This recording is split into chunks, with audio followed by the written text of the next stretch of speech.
7h43 les matins en Inde, quasiment aujourd'hui, quasi derrière et dans les pas du président de la République française, pour une visite donc présidentielle, visite d'État de 2 jours. Mais voici que le 4 janvier dernier, Jean-Joseph Boileau, vous écrivez un article pour Libération où vous faites part d'une lettre reçue de New Delhi, d'une amie à vous, et on est quelques jours après le viol et l'assassinat donc de cette jeune femme qui a bouleversé la planète. Et voici ce que dit votre amie: tout ce que je lis dans la presse française et les commentaires que je lis également m'attristent et m'enragent.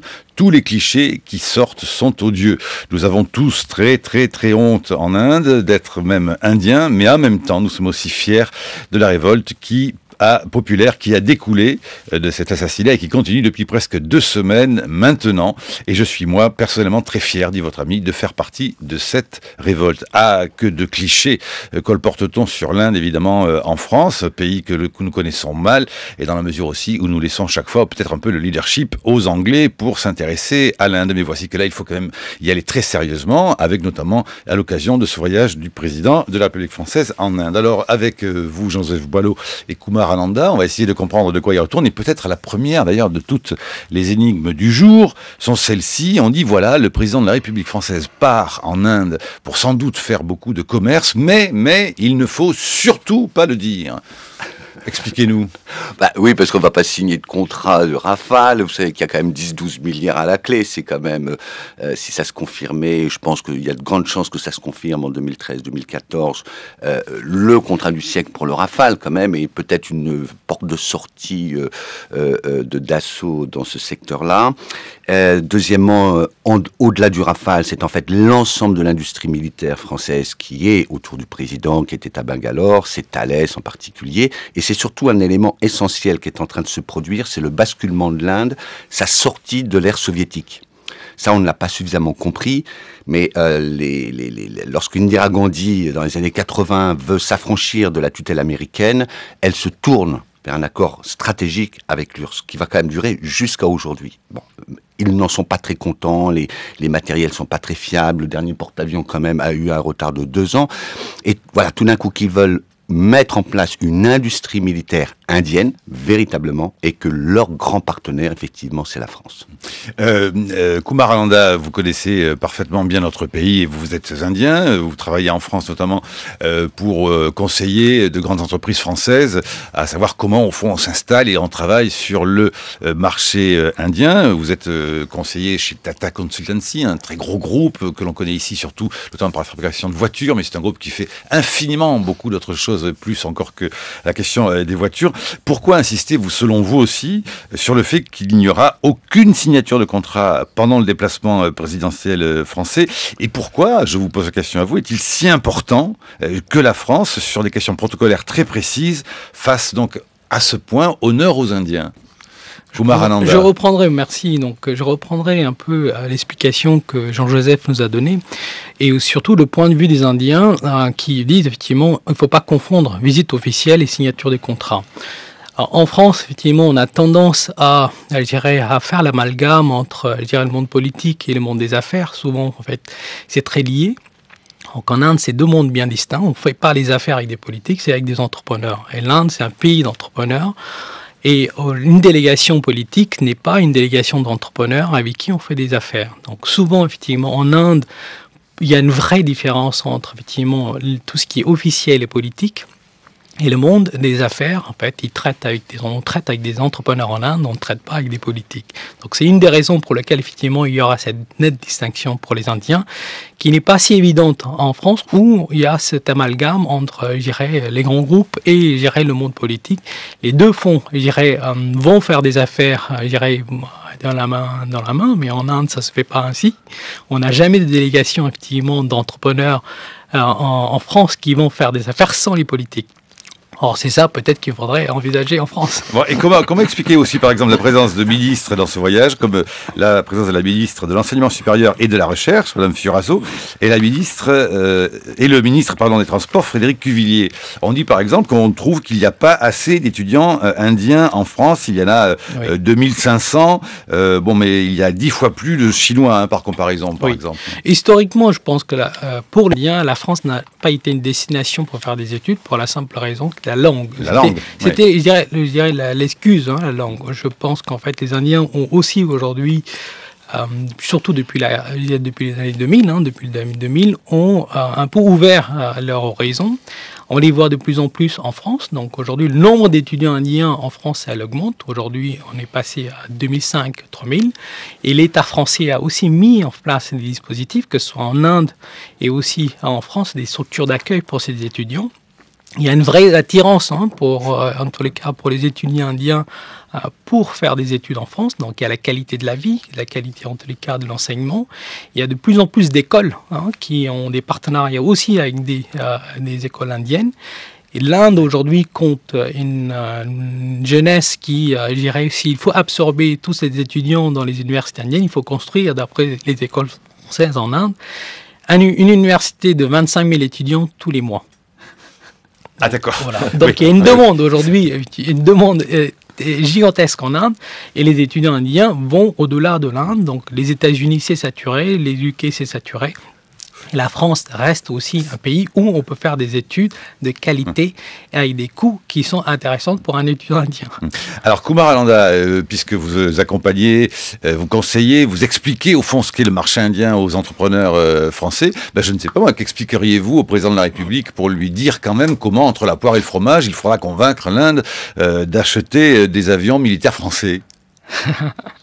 Une des explications peut-être qui peut être intéressante, je pense qu'en fait ces contrats-là sont liés beaucoup à des des affaires, je dirais, de rétrocession, que je peux appeler ça comme ça, ou d'offset, compensation. C'est une des clés pour les Indiens, c'est aussi d'attirer des investissements français en Inde, qui aujourd'hui croît historiquement, même si elle a eu tendance en fait à baisser sur les 2 années. Il y a un vrai intérêt pour les États indiens d'attirer en tous les cas les régions françaises. Aujourd'hui, les États indiens viennent en France faire du marketing sur leur région, donc les États du Sud, les États du Nord, chacun vient marketer leur État. Donc aujourd'hui, il y a un intérêt pour les États indiens et pour le gouvernement indien d'avancer sur ce contrat, à la fois sur le plan de l'image de l'Inde, dans le modèle d'exécution sur le modèle international. Est-ce qu'on est capable de conclure, de signer et je dirais d'honorer des engagements qu'on prend sur les affaires? Donc ça, c'est dans l'intérêt de l'Inde. Alors il n'y a pas que Dassault, on sait qu'il y a aussi Areva, Alstom qui sont intéressés par le marché indien. Jean-Joseph Boileau, dans votre livre, on voit que vous avez bien inventé des mots, le livre Chine d'Afrique qui parle de la Chine, de l'Inde, de l'Afrique qui feront le monde de demain. Vous inventez aussi un mot, au fond, vous parlez d'indovation. Oui, parce que j'aime beaucoup le Rafale, mais enfin, je pense qu'il faut faire très attention. L'impact... démontons les clichés, alors. L'image de marque de la France, si elle se concentre sur le Rafale, l'industrie du militaire et le nucléaire, c'est pas très bon. C'est pas très bon. Il faut en bien général, comprendre. notre image à nous, pour l'exporter, c'est plutôt le luxe, la rue du Faubourg Saint-Honoré, éventuellement le foie gras. Oui, mais c'est pas très bon parce que vous êtes dans le pays de Gandhi. Ah oui. Et oui. Et la question militaire, vous savez, est très controversée. De la même, d'ailleurs, on voit bien entre Mittal, sa réputation souffreuse en France, et puis sa réputation en Inde, qui est plutôt mauvaise. Inversement, Tata a une très bonne réputation à la fois en Inde, et puis en France, j'espère qu'elle va remonter, parce que c'est quand même la plus belle usine sidérurgique du monde dans le rail, celle qui est à quelques kilomètres de Florange, quand même, et sur lequel il a investi 25 millions de dollars. Deuxièmement, sur le nucléaire. Moi, je veux bien que Areva soit une grande entreprise, que ce soit une filière importante pour les Français, mais enfin, il faut bien comprendre le contexte dans lequel on se situe en Inde. On est dans... Ça nous ramène à la co-innovation. On est dans un pays où, à la place des grands mammouths blancs, ou par rapport au modèle chinois, on essaie de développer des innovations frugales. Pourquoi ? Parce que seules des innovations frugales peuvent permettre d'inclure ces centaines de millions d'Indiens qui ont de faibles revenus. Alors, innovation frugale, un exemple, moi je veux quoi? C'est quoi? C'est un objet? C'est quoi? Oui, une innovation frugale. Une innovation frugale, c'est la fameuse Tata Nano, cette petite voiture qui coûte 1800 € et qui permet de ne plus aller en moto avec 6-7 personnes sur cette moto au prix de risques terribles pour les enfants. C'est sur les téléphones mobiles, le fait qu'en Inde, pour 1 centime d'euro, vous pouvez téléphoner 1 minute, vous l'utilisez pour vos banques. Vous voyez, c'est ça les innovations frugales. Et qui fait un tabac, si je vous ai venu en Afrique, par exemple. Et bien sûr, Airtel est le numéro 2 en Afrique dans le téléphone parce qu'il a développé ces innovations frugales. Pour reprendre l'exemple de la co-innovation avec la France, je pense que c'est très important de développer, Airtel en Afrique vient de développer de façon incroyable, avec les Chinois d'ailleurs. Il faut faire attention à ne pas opposer l'Inde et la Chine. Hein. Ça, c'est une vision très française, dangereuse à mon sens. Mais ils viennent de développer des relais de téléphonie mobile qui fonctionnent à 90% avec de l'éolien et du solaire. Ce qui est, y compris la France, serait vraiment une solution à ces fameuses, vous savez, zones noires en France. Il y a des tas de zones où on n'a pas de couverture parce que ça coûte trop cher d'avoir des relais de téléphone mobile. Donc c'est ça qu'on appelle les innovations frugales. Et de ce point de vue-là... Et les Indiens sont à un très haut niveau. Ils sont impressionnants. Ils sont tellement individualistes par rapport à la Chine, donc ils le payent en négatif, c'est-à-dire qu'ils ne sont pas capables de mettre en place ces fameuses grandes autoroutes, ces ports à la chinoise, Vous êtes d'accord avec ça, Coupa-Ralanda? Vous n'êtes pas capable de mettre en route les autoroutes? Pas capable. Oui. Non, parce que défendez-vous, vous êtes capable. Non, mais aujourd'hui, je pense que le grand cliché aussi qu'il y a en Inde, c'est de dire aujourd'hui pourquoi. Je prends l'exemple de la Chine, non? Donc pourquoi les Chinois sont capables de construire un pont sur 24 heures, alors que les Indiens, même après 24 mois, le pont peut s'écrouler.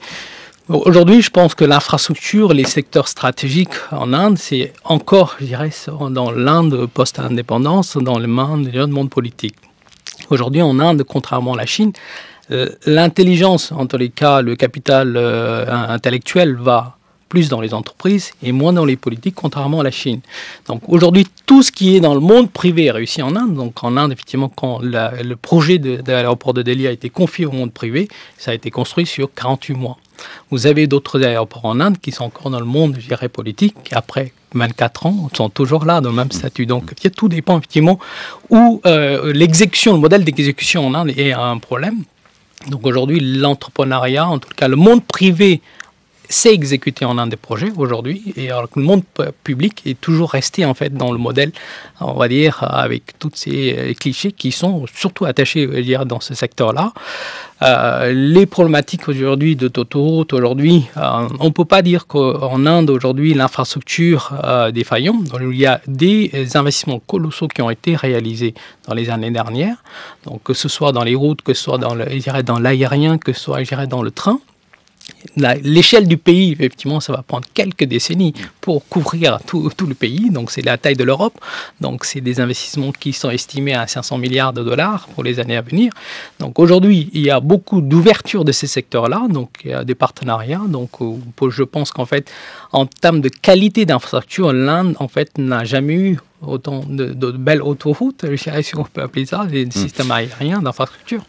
Et pourquoi alors on ne les voit pas, nous, à ce point-là, autant, ces inventions d'économie frugale, ces portables pas chers, ces voitures pas chères? En 2 petits mots, nous arrivons au bout de la première partie. Oui. On met dans les valises, si vous voulez, ceux qui ont besoin effectivement d'un appui, parce que le Rafale, c'est pas seulement de l'industrie du militaire. Fondamentalement, c'est un enjeu diplomatique. La France et l'Inde, sur la scène internationale... C'est plus de la politique que du militaire. Bien sûr, bien sûr. Vous ne croyez pas que c'est parce que le Rafale a des qualités techniques supérieures qu'on va le choisir. Comme je l'ai dit tout à l'heure, c'est un changement très important vis-à-vis des soviétiques. Mais j'aimerais citer 4 entreprises qui sont innovantes en France. Lafarge, L'Oréal, Saint-Gobain et Direct Solaire.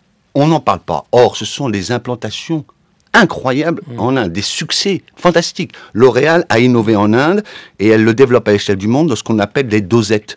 C'est-à-dire qu'en Inde, quand vous avez $1 par jour, vous ne pouvez pas acheter des flacons de shampoing. Alors vous achetez des sachets. C'est devenu un business model impressionnant dans le monde entier, et notamment en Afrique. 8h15, c'est l'heure de la chronique de Brice Couturier. Bonjour Brice. Bonjour Marc. L'Inde, je le sais, n'a aucun secret pour vous. Mais j'y passe tous mes week-ends, vous savez. Grâce à Internet. Un coup de rafale. Un coup de rafale. Comment l'Inde voit-elle sa place et son rôle dans le monde multipolaire de l'après-guerre froide? Ce monde où le phénomène historique essentiel est la montée en puissance de la Chine et de l'Asie orientale. J'ai regardé ce qui s'écrit sur les sites des principaux think tanks indiens et j'y ai relevé pour vous cet article de Sanjaya Baru, l'un des experts en géoéconomie et stratégie les plus qualifiés du pays, intitulé « L'Inde et le monde, une perspective géoéconomique ». C'est sur le site Center for Policy Research qu'on trouve ce long article. Pour Sanjaya Baru, le non-alignement traditionnel de son pays n'a jamais correspondu à une option idéologique, encore moins à une stratégie isolationniste. Il s'agissait seulement pour le pays de tirer le meilleur parti de la situation créée par la guerre froide. C'était une tactique adaptée aux intérêts des régimes intermédiaires, ni capitalistes, ni socialistes. Dans la vague des réformes libérales et d'ouverture commerciale lancées dans les années 90 sous l'impulsion de Manmohan Singh, l'actuel Premier ministre, l'Inde a choisi le capitalisme et elle s'en porte bien. Elle a vu se constituer une immense classe moyenne qui renforce sa démocratie. Elle possède une classe entrepreneuriale extrêmement dynamique. Sa démographie la dote d'une population jeune que la révolution agraire libère pour les emplois urbains. Sa stratégie diplomatique et militaire doit donc accompagner sa spectaculaire émergence économique et sa puissance commerciale. Or, l'ascension de l'Inde, fait observer Sanjaya Baru, a lieu dans un monde rendu de plus en plus interdépendant par la mondialisation. Elle en a profité en devenant une grande puissance exportatrice, mais elle doit tenir compte de la concurrence existant sur les marchés mondiaux pour l'accès aux capitaux, la chasse aux talents et aux ressources naturelles. L'option de l'autarcie et de la fermeture sur soi est plus que jamais interdite. L'autonomie stratégique, par contre, la politique qui est une politique traditionnelle du pays, doit au contraire s'appuyer sur un tissu de relations d'interdépendance mutuellement bénéfiques avec les autres puissances mondiales, dont l'Europe, et avec les voisins. Les Indiens observent l'ascension de la Chine au rang de grande puissance rivale des États-Unis avec un peu de jalousie et aussi beaucoup d'inquiétude. Certes, toute l'Asie bénéficie de cette résurrection historique de l'Empire du Milieu, mais elle est aussi porteuse de menaces pour ses voisins, comme on l'observe en ce moment avec la montée des conflits territoriaux en mer de Chine méridionale. Les Indiens ont tendance à considérer la Chine et l'Allemagne comme deux puissances également mercantilistes, ayant accumulé des excédents commerciaux exagérés au détriment de leurs voisins, analyse qui les rapproche de la France. Ce qui est vital pour l'Inde, c'est la sécurité de ses voies maritimes. Elle redoute en particulier un conflit qui provoquerait le blocage du trafic dans le golfe Persique, d'où l'importance que le pays accorde à la modernisation de sa marine et de son aviation. À propos d'aviation, vous voyez où je veux en venir, Marc. La presse indienne annonce que la visite de François Hollande, sa première en tant que président de la République sur le continent asiatique, sera consacrée en particulier à la vente à l'Inde par Dassault Aviation de 126 avions de combat Rafale, qui seront pour l'essentiel, il faut le savoir, assemblés sur place. Mais la signature de ce méga contrat ne devrait intervenir qu'en juin. Il sera aussi question au cours de cette visite officielle de centrales nucléaires, mais le président français devra compter sur ce dossier avec nos concurrents japonais qui viennent juste de quitter l'Inde. Le Japon cherche d'autant plus à exporter sa technologie que sa propre opinion publique conserve de fortes réticences envers le nucléaire civil depuis le tsunami sur Fukushima. Fukushima. Tokyo, dont les relations avec Pékin se tendent, cherche en ce moment à se rapprocher de New Delhi, l'autre grande puissance du continent asiatique. La chronique de Brice Couturier sur franceculture.fr. Alors, réaction, commentaire, Jean-Joseph Boileau. Je vous remercie d'avoir pris cet article de Sanjaya Baru. Il faut savoir que c'était le chargé de communication du Premier ministre Manmohan Singh pendant de longues années, qu'ensuite il est allé à Singapour, qui est pour les Indiens un élément clé de l'équilibre entre la Chine et l'Asie. Ça, c'est très important de comprendre que quand les Indiens disent « look east », regardons à l'est, c'est pas pour faire China-India bye-bye, frère, mais c'est pour contrebalancer le déséquilibre évidemment croissant qui s'est créé avec la Chine. Il y a eu quand même une guerre en 62. Ouais. À l'époque, leurs PIB respectifs étaient équilibrés. Aujourd'hui, leurs PIB sont de 1 à 4. Voilà pourquoi Chine-Afrique montre que dans ce triangle des géants, Delhi joue une clé, est une clé, et y compris bien sûr pour la diplomatie française d'un monde multipolaire. C'est-à-dire que comme je le disais tout à l'heure, la question du Rafale n'est pas une question militaire d'industrie de défense, c'est fondamentalement une question de géopolitique. Les MiG soviétiques sont à la fois de mauvaise qualité, je dois le dire, sans faire cocorico, et de mauvaise qualité, se crache en permanence. Et deuxièmement, la France, on l'oublie dans les années 60, a été pour Delhi, au moment du non-alignement, l'allié stratégique qui lui a apporté dans le spatial, dans le militaire, des clés pour devenir indépendant, et y compris dans le nucléaire, bien évidemment. Nos grands scientifiques indiens venaient en France régulièrement. Donc je crois qu'il y a là, grâce à votre chronique, on remet la visite à sa juste place. On n'est pas là pour vendre de l'armement. On n'est pas là pour vendre de la centrale nucléaire. On est là pour se poser la question, est-ce que la France et l'Inde peuvent ensemble, dans les années à venir, construire entre la Chine, l'Inde et l'Afrique une alliance solide de façon à maintenir les équilibres. C'est pas contre la Chine, mais c'est pour maintenir les équilibres. Et comment on s'y prend? Alors, on va d'abord pour Inde, continuer de faire de la diplomatie avec la Chine, sur laquelle la diplomatie est un peu plus avancée tout de même qu'avec l'Inde. On applique le proverbe indien. Est-ce qu'il ne faut pas vexer les Chinois d'un côté et pas davantage les Indiens de l'autre? Exactement. On applique le proverbe indien. N'appelle pas le chat pour mettre d'accord deux oiseaux qui se battent. En gros, il ne faudrait pas qu'Hollande devienne le chat. L'Inde et la Chine, c'est leur affaire. Ils sont à la fois amis, et il faut comprendre que quand même dans beaucoup de négociations internationales, mais même dans le G20, Agnès Benassi tout à l'heure parlait du G20, l'Inde et la Chine très souvent sont sur des positions relativement identiques. Ouais. Parfois ils sont en désaccord, c'est à nous de comprendre à quel moment justement il faut aller plutôt dans tel ou tel sens. Ouais. Sur cette question, Kumaralanda? Je pense qu'en fait, effectivement, le point de vue, enfin, le quotidien des Indiens aujourd'hui, ils n'ont pas cette peur de la Chine. Je pense que, bien sûr, sur le plan géostratégique, politique, ça peut exister, mais dans le quotidien, l'Indien achète du Made in China. Donc aujourd'hui, il y a une acceptation de la Chine, donc il y a ces produits, donc le quotidien de l'Indien n'est pas fait de cette peur. Et je ne pense pas qu'aujourd'hui, en fait, pour l'Inde, sur le plan je dirais, un développement économique. Aujourd'hui, en fait, je dirais, les Chinois exportent de plus en plus en Inde, beaucoup plus que la France. Donc, c'est à la fois les industries traditionnelles indiennes, notamment dans la soierie, la fabrication de saris sont remplacées par des saris qui viennent du Made in China. Donc, aujourd'hui, il y a une acceptation de la Chine dans le quotidien. La peur, elle n'est pas sensible ni, je dirais, c'est une vision moyen terme, la peur. Et c'est ce que dit bien Barou, c'est à moyen terme. Il risque d'y avoir un déséquilibre. Agnès Benassi, vous vouliez intervenir? Oui, Jean-Joseph Boileau faisait un parallèle entre la Chine et l'Inde au G20.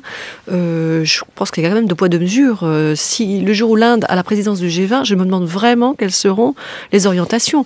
On ne sait pas quelle est la position des Indiens sur la majorité des sujets G20. On ne sait pas. Tout à fait, et c'est très important. L'Inde n'est pas aujourd'hui sur la même orbite que la Chine. La Chine est sur l'orbite du China America, de la grande puissance, etc. On vient de le dire, en Inde, tous les jours, on va au China Corner, parce que c'est là qu'on trouve le sari, la théière ou la cafetière à 1 euro, etc. L'Inde est nettement en dessous. Elle est peut-être potentiellement une grande puissance. Je doute que ça vienne très vite. Et donc, pour la France, c'est d'autant plus important, parce que nous avons là un dialogue d'égal à égal, d'une certaine façon. Et, plus d'égal à égal qu'avec la Chine. Et ce que nous partageons, il faut le dire aux Français, c'est nos faiblesses. Nous partageons nos faiblesses. L'intervention au Mali est très intéressante. Savez-vous à qui le président Hollande a donné un coup de fil avant d'y aller? Non pas à Mme Merkel, mais à Manmohan Singh. Pourquoi? Parce que depuis quelques années, l'Inde et la Chine, sur cette question du droit d'ingérence, de l'intervention militaire sur la Libye, la Syrie, etc., sont extrêmement réticents. Donc, vous voyez, attention, les deux oiseaux là-dessus sont d'accord. Mais pourquoi il a appelé Manmohan Singh? Parce que l'Inde joue un rôle essentiel au Conseil de sécurité élargi et que l'Inde a soutenu l'intervention française en disant oui, vous avez raison, il faut intervenir. Je crois que c'est ça qu'on commence à comprendre petit à petit en France, c'est que l'Inde est loin de nos cœurs, l'Inde est loin de nos portefeuilles, c'est très clair, mais sur le plan géopolitique, elle joue un rôle central. Et dans le G20, l'Inde ne joue pas un rôle central et ne jouera pas un rôle central. Par contre, dans des alliances qu'on va mener, je le vois par exemple sur la régulation bancaire internationale, sur la question des centres offshore, etc., l'Inde apporte sa petite contribution. Donc, une grande puissance comme la France, qui est en réalité une moyenne puissance, commence à se rendre compte que avec l'Inde, elle peut probablement effectivement avoir les moyens de son ambition multipolaire. Kumarananda ? Je pense qu'aujourd'hui, l'Inde, sur le plan international, je dirais les préoccupations de l'Inde, le monde politique est plutôt interne. Aujourd'hui, l'Inde ne cherche pas à jouer un rôle majeur sur le monde politique, mais au contraire, les entreprises indiennes, les conglomérats indiens veulent en tous les cas avoir cette place sur la scène internationale. On verra bien sûr qu'évidemment de plus en plus d'entreprises indiennes qui vont avoir cette volonté d'être effectivement sur le plan important, sur le plan international. Mais sur le plan politique, aujourd'hui, dans le monde, on n'a pas des figures politiques indiennes qui est visible, qu'on peut donner. Personne ne connaît un politicien indien qui a une sur l'international. Mais on connaît les entrepreneurs indiens, on a des noms indiens. Est-ce qu'on peut toujours parler du miracle économique indien, comme on en parlait il y a encore pas si longtemps, un taux de croissance de 9,8% en 2009, et aujourd'hui il est à 6% ce taux de croissance, et on dit au fond qu'il est en train tout de même de susciter une sorte d'exaspération sociale, qu'il crée des problèmes et des conflits sociaux dans votre pays, Kumarananda. Miracle, je dirais, aujourd'hui, les Indiens ont toujours cru à la croissance, à l'éducation. Donc pour eux, effectivement, c'est un continu. Donc depuis, je dirais, c'est un pays qui est jeune. Donc aujourd'hui, l'Inde, c'est une génération. Donc l'Inde, telle qu'on la connaît, c'est une génération. Ouais. Elle croît, et le miracle économique, peut-être vu de la France, elle peut paraître comme un miracle, parce qu'effectivement, quand on regarde les analyses qui ont été faites il y a 50 ans, l'Inde, avec son système, en tous les cas, de caste, de religion, ne pourra jamais connaître la croissance. Donc ça, c'était un peu les analyses qu'on a connues il y a 30 ans. Pour les gens qui ont eu cette vision-là, oui, de voir effectivement un pays qui sait faire de la croissance en maintenant son système de caste, en maintenant quelque part ses traditions, peut paraître un miracle. Mais pour les Indiens, je pense que c'est normal. Oui, d'un mot, juste Brice, je vous donne la parole, mais il faut qu'on rappelle ces chiffres qui nous font en même temps, nous donnent le vertige, à 28 États, 18 langues officielles, 3000 dialectes, un pays qui est grand comme 6 fois la France. On va rappeler qu'1 milliard de 110 millions d'habitants où coexistent de nombreuses religions, l'hindouisme, le bouddhisme, le jaïnisme, le christianisme, l'islam, le judaïsme, et les parsis. Voilà, enfin, il y a tous ces chiffres, évidemment, nous donnent le vertige, parfois aussi pour savoir comment interpréter et comprendre le pays Brice. Est-ce que l'Inde doit redouter d'être entraînée dans la guerre froide qui se profile en ce moment entre une Chine qui défie tous ses voisins pour étendre sa zone maritime et des États-Unis qui ont décidé de redéployer, il faut le savoir, 60% de leur considérable force navale en Asie. Il faut voir que quand on regarde les think tanks américains, ils désignent l'Inde comme le linchpin, le pivot de leur nouvelle stratégie asiatique. Ils voient donc dans l'Inde le pivot de leur stratégie pour contrer l'influence de la Chine, mais vous nous le disiez, la Chine n'est pas l'obsession de l'Inde. Comment les Indiens réagissent à ces sollicitations de l'administration Obama qui veut les entraîner dans leur jeu face à la Chine? Jean-Joseph Boileau. Ils sont excédés. Et puis c'est aux Français de comprendre que justement, on n'a pas à rentrer dans cette pseudo-affrontement. C'est la théorie du clash des civilisations. Il n'y a pas de guerre qui se profile entre l'Inde et la Chine. Il y a bien sûr, c'est normal, un mouvement où chacun cherche à sécuriser ses approvisionnements. Ce que les Indiens appellent, je crois que c'est Sanjay Baru qui est à l'origine de ce terme, ce dilemme du détroit de Malacca. D'un côté, on peut l'interpréter, le fait qu'il y ait de plus en plus de bases navales chinoises, comme étant un encerclement de l'Inde. Mais d'un autre côté, il s'agit tout simplement d'une sécurisation des voies maritimes tout à fait légitime de la Chine. Donc je crois que nous, Européens, ne devons surtout pas rentrer dans cette tentation des Américains de toujours voir la vision du monde en deux. Et puis j'aimerais terminer en disant, dans Chine d'Afrique, j'y tiens à cette thèse, je ne vois pas la Chine devenir une superpuissance majeure à l'échelle mondiale. Et j'observe que mes amis indiens, avec qui j'en parle, certains sont aussi clash de civilisation, il faut faire attention, on a aussi là-bas quand même des gens particulièrement néoconservateurs. Mais ils partagent plutôt cette thèse-là, qui est de dire, la Chine va vieillir très vite, il ne faut pas l'oublier. Le nombre de jeunes de 18-25 ans en Inde a dépassé le nombre de jeunes de 18-25 ans en Chine il y a 5 ans. Il y a 5 ans déjà. La Chine a perdu 100 millions de jeunes de cet âge-là. Vous vous rendez compte, la différence. Et puis j'aimerais terminer pour dire, il n'y a pas de miracle indien comme nos marchés ont essayé de le vendre à chaque fois, Goldman Sachs, etc., pour aller y placer des actions. Mais il y a effectivement un miracle par rapport à ce qu'on a appelé Asian Drama, c'est-à-dire cette vision des vaches, des castes, etc., qui condamnait l'Inde à ne jamais se développer. La croissance indienne, c'est les 3D, c'est la démocratie en particulier, donc ça prend du temps. Vous savez, on parle parle de patience à l'indienne, eh ben oui, il faut apprendre. Le miracle, c'est quoi? C'est de connaître une croissance régulière. C'est-à-dire de vaincre les défis du développement qui sont non pas avoir 2 années de croissance, mais d'avoir un continuum et notamment une croissance inclusive. Et puis remarquez que nous, si on avait une croissance de 6%, je crois qu'on ne se plaindrait pas de ça au fond. Agnès Benassi-Kéré ? Oui, moi je m'interroge un peu sur donc, les moteurs de la croissance. Bon, on voit que la croissance indienne est essentiellement assise sur la croissance de la population. Il y a assez peu de productivité, il y a assez peu d'accumulation du capital. Et il y a d'énormes besoins d'infrastructures qui ont été rappelés tout à l'heure, qui sont financés comment par endettement. Donc l'Inde est quand même un pays déficitaire.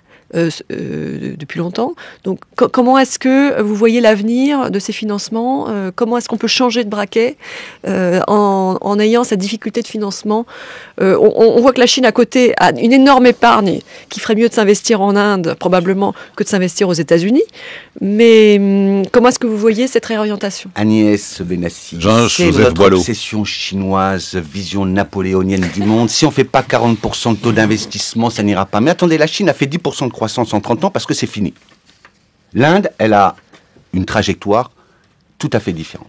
Le taux d'investissement en Inde, il est de l'ordre de 35% du PIB. C'est-à-dire un tiers du PIB est mis de côté chaque année pour investir. Grâce à quoi? Pas à l'épargne seulement de la population, mais grâce à ce que Kumar Ananda a désigné tout à l'heure, qui est une des forces de l'Inde, bien sûr, sa force microéconomique, c'est-à-dire des groupes, des sociétés familiales qui investissent, qui tous les matins se lèvent, qui montent des business géants, qui vont à la conquête du monde aujourd'hui. C'est quand même très important de savoir qu'en Roumanie, en Pologne, nos concurrents de plus en plus deviennent des groupes indiens. Deuxièmement, quels sont les moteurs? Et c'est ça que j'aime dans le modèle indien, c'est qu'ils sont équilibrés entre une consommation intérieure qui représente à peu près 60-65% du PIB indien, de l'investissement, et ma foi, c'est quand même mieux qu'un développement mercantiliste comme la Chine, qui a dû sa croissance de 10% par an à son moteur à l'exportation, à l'exportation, à l'exportation. On voit bien que le modèle chinois est en train de buter sur la relance par la demande intérieure. Vous avez vu comme moi que les chiffres restent stupéfiants. Moins de 40% du PIB chinois, c'est de la consommation intérieure. En Inde, il y a un bon équilibre entre, je dirais, la fourmi et la cigale. Je préfère des armées de fourmis et cigales qui parfois se mettent sur la tête, comme c'est le cas en Inde. C'est vrai que c'est un pays qui est un peu violent, un peu agité, etc. Mais au moins c'est équilibré. La Chine n'arrive pas à sortir de cette logique d'armée de fourmis. Donc de ce point de vue-là, je pense que 6% de croissance, vous savez, Agnès Benassi, c'est depuis des années ce que je pense de l'Inde. 6% de croissance sur 30 ans. Pour autant que ça soit stable. Et pour l'instant, c'est plutôt stable. Il y a des retournements cycliques, mais c'est stable. Ça vous donne effectivement un pays qui progressivement se développe à son rythme, selon son modèle. Il n'y a pas d'autoroute massive, oui. Mais par contre, il y a une ingéniosité dans la façon dont les défis de demain sont vaincus. Par exemple, des centrales solaires de village, c'est impressionnant de voir cela. Donc il y a moins de centrales nucléaires qu'en Chine, beaucoup moins. Je ne suis pas sûr qu'il y en ait beaucoup d'ailleurs à l'avenir personnellement. Il me semble que la société civile indienne n'acceptera pas ça, je le pense. Enfin, par contre, elle est obligée de trouver des solutions. On parle quand même d'un creusement des inégalités, certes d'une classe moyenne qui grossit, qui se fait entendre de plus en plus dans la société, mais on parle également aussi d'un système éducatif qui est très inégalitaire.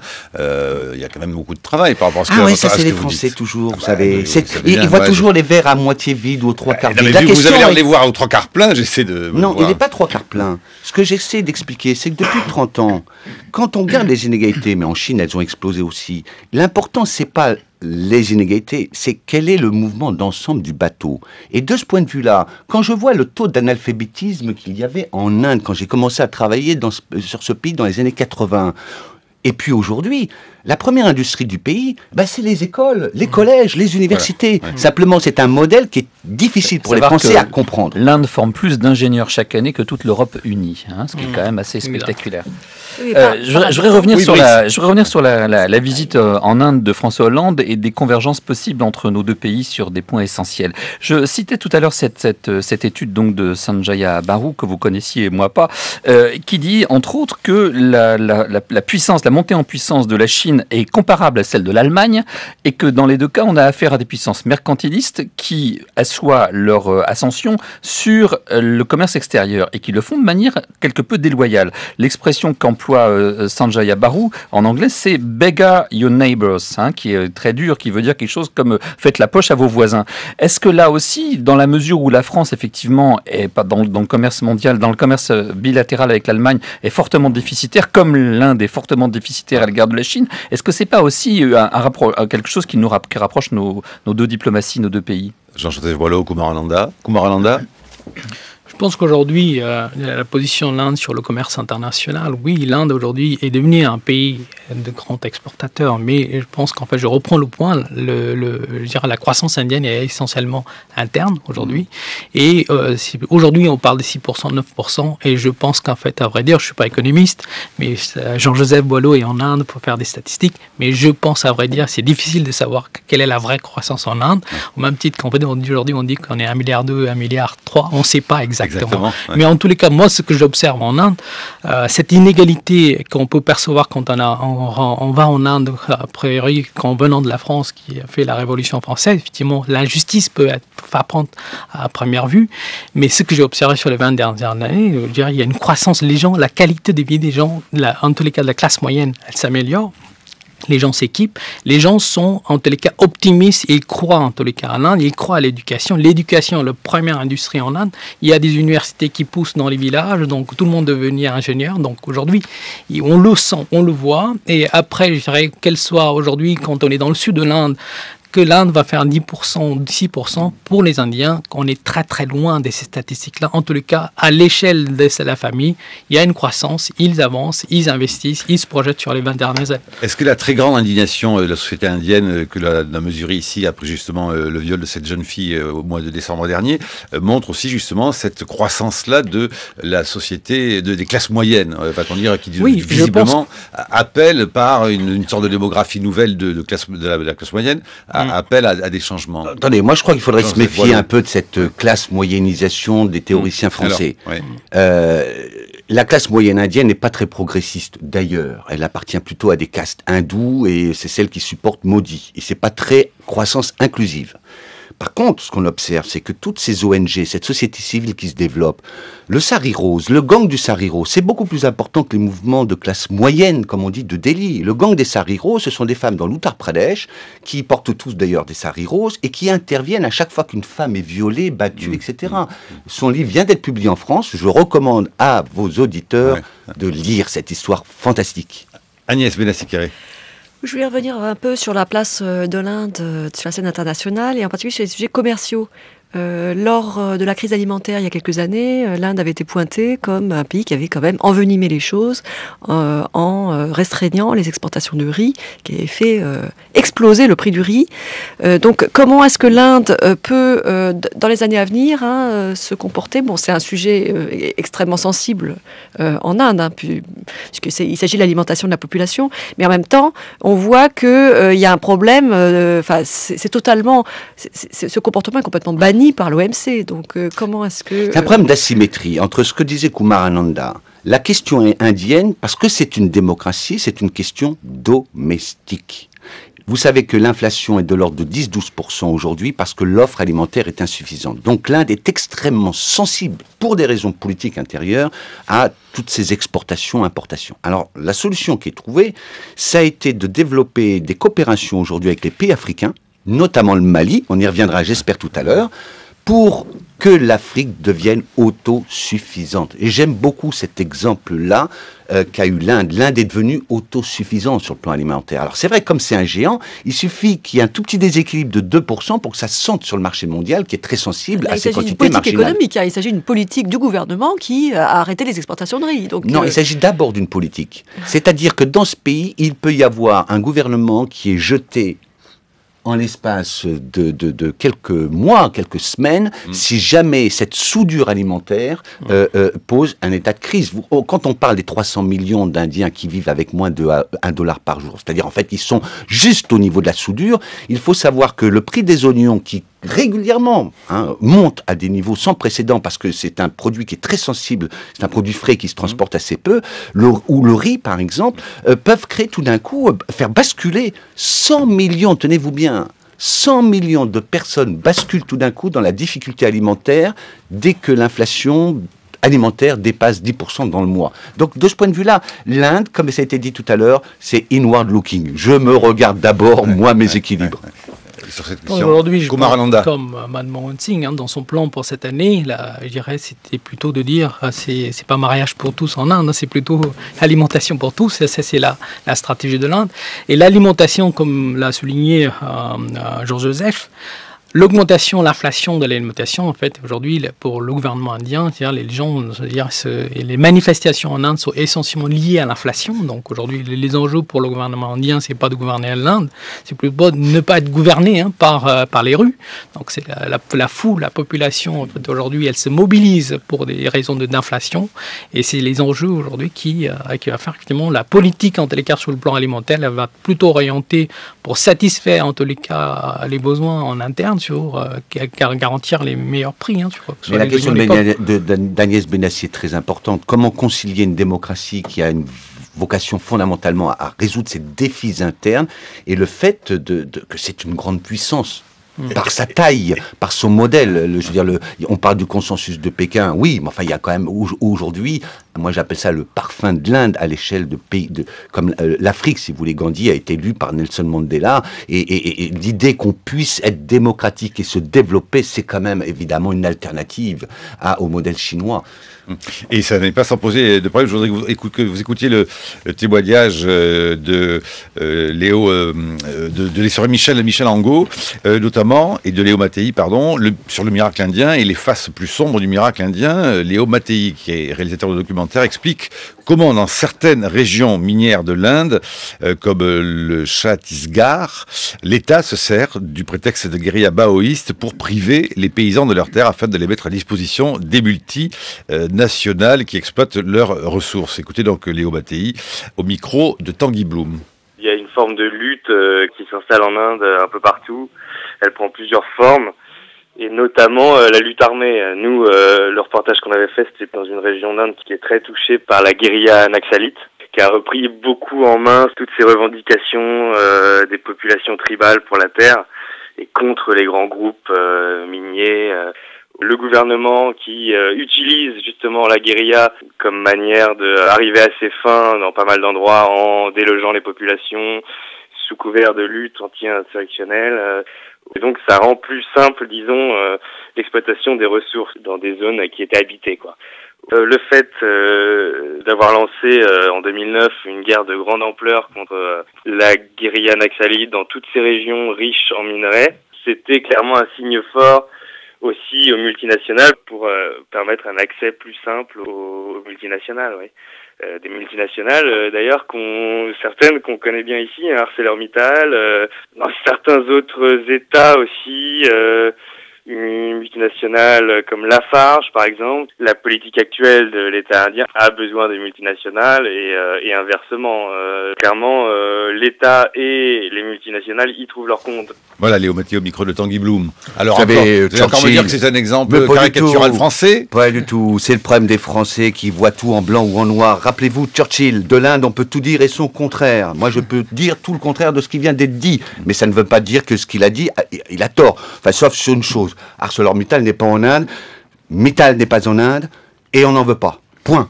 Ça, c'est un fait. Maintenant, sur la question des multinationales. Oui, l'Inde considère que ces grandes entreprises mondiales sont un des vecteurs de son développement. Mais en même temps, je lis ce matin une tribune du meilleur avocat d'affaires de l'Inde qui dit quoi ?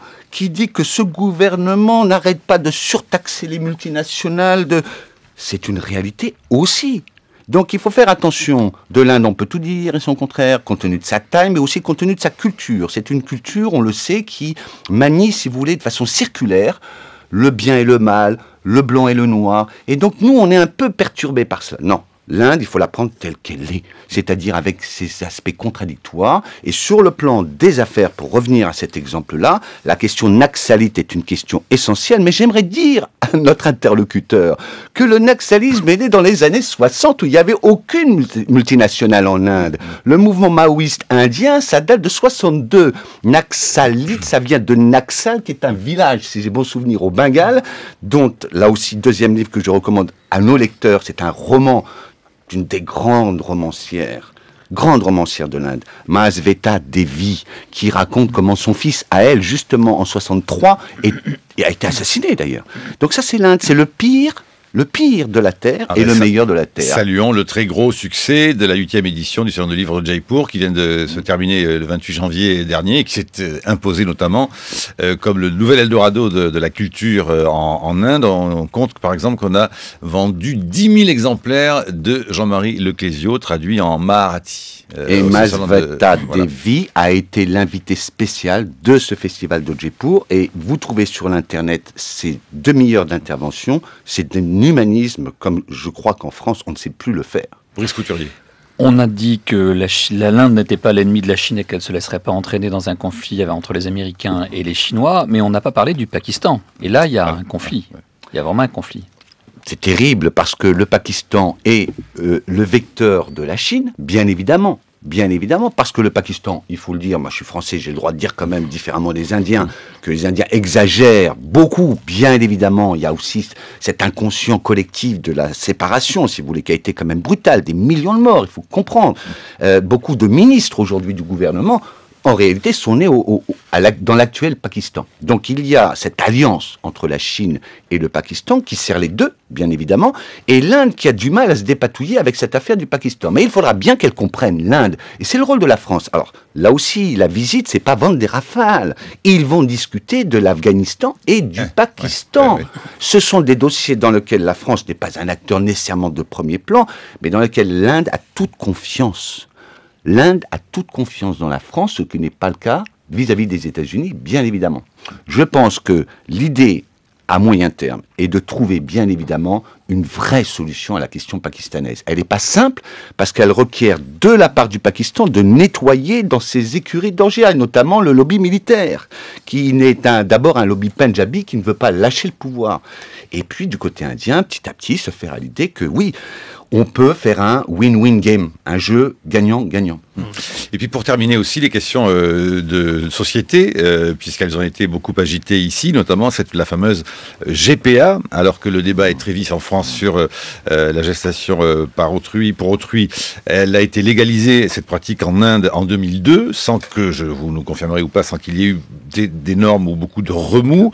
Mais on apprend que le gouvernement actuel cherche justement à contrôler davantage l'expansion de ce marché de la GPA. Depuis le mois de décembre, les couples homosexuels et célibataires étrangers ne peuvent plus y avoir recours. Est-ce que vous savez au fond ce qui a poussé le gouvernement à légiférer de cette manière, Kumar Ananda ou Joseph Boileau? Je pense qu'en Inde, c'est plus un problème de conscience. Donc conscience, je dirais, aussi d'éthique. Donc l'Inde ne veut pas devenir, en tout cas, une destination pour ce type d'opération. C'est plutôt vis-à-vis de l'image de l'Inde, et qu'elle ne soit pas une destination, on dirait, pour ce type d'acte. Je pense que c'est plutôt par rapport à ça. C'était même la même chose, vous savez, pour les adoptions. L'Inde était extrêmement stricte sur ce problème-là, parce qu'il y a eu toutes les dérives qu'on a connues, nous, il y a quelque temps, avec un pays africain, si j'ai bon souvenir. Ce qui est intéressant, c'est de voir que sur le plan médical, on encourage le medical tourisme. Oui. Ça veut dire quoi, le medical tourisme? Donc aujourd'hui, je dirais l'Inde, bien au contraire, on dirait ce tourisme. Notamment, on a vu sur des villes comme Delhi, Bombay, vous avez beaucoup, en tous les cas, d'hôpitaux et vont servir le marché africain. Donc aujourd'hui, les grands groupes qui s'installent en Afrique passent des contrats, en tous les cas, d'assurance avec des hôpitaux indiens. En cas d'opération, ils vont se faire plutôt opérer sur les 24 ans de l'avion, aller à Bombay, à Delhi. C'est accessible, le marché est accessible. Il y a en tous les cas des dispositifs spécialement dédiés pour ce marché. Vous avez aussi des Canadiens, vous avez aussi des Anglais qui s'ouvrent en tous les cas pour ce type d'opération. Et les hôpitaux indiens, aujourd'hui, il y a en tous les cas, ça devient une forme, en tous les cas, de service, donc qui s'exporte aussi. Et des villages de retraités.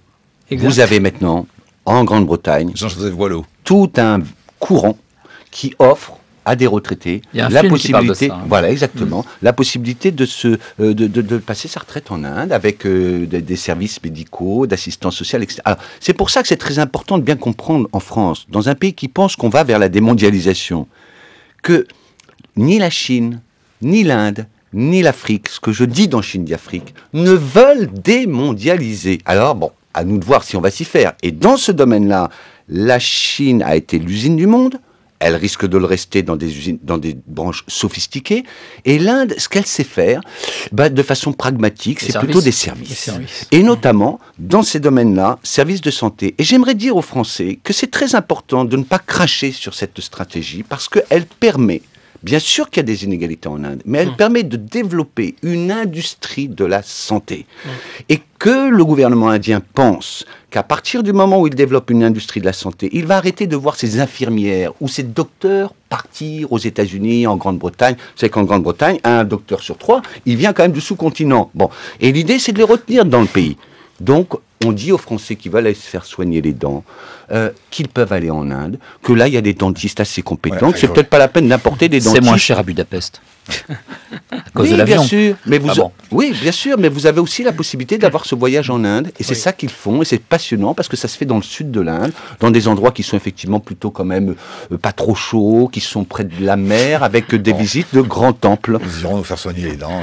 Mais c'est où C'est au nord, au sud À Bangalore, vous avez ça, mais Bangalore, Chennai, dans le sud, plutôt, avec un très beau temple qui s'appelle le Surya Temple. On connaît tous en France, je ne sais pas pourquoi, moi, le Taj Mahal, vous savez, là où il va aller notre président avec sa tendre épouse.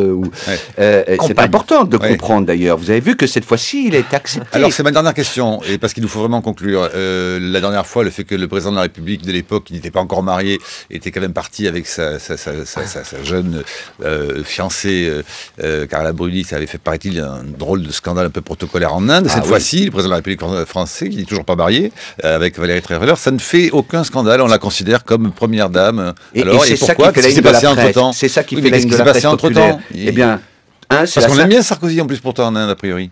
On l'aimait bien. On l'aimait bien. Vous savez, on est capable de. Donc, mais alors pourquoi là cette fois-ci ça marche? C'est la Saint-Valentin. Il faut le savoir. Il est arrivé le jour de la Saint-Valentin, et la Saint-Valentin en Inde, c'est une grande fête, même si elle oppose les hindous fondamentalistes et le reste de la société. Il faut savoir que notre président, il ressemble à Ganesh. Et quand je le dis, les gens comprennent pas.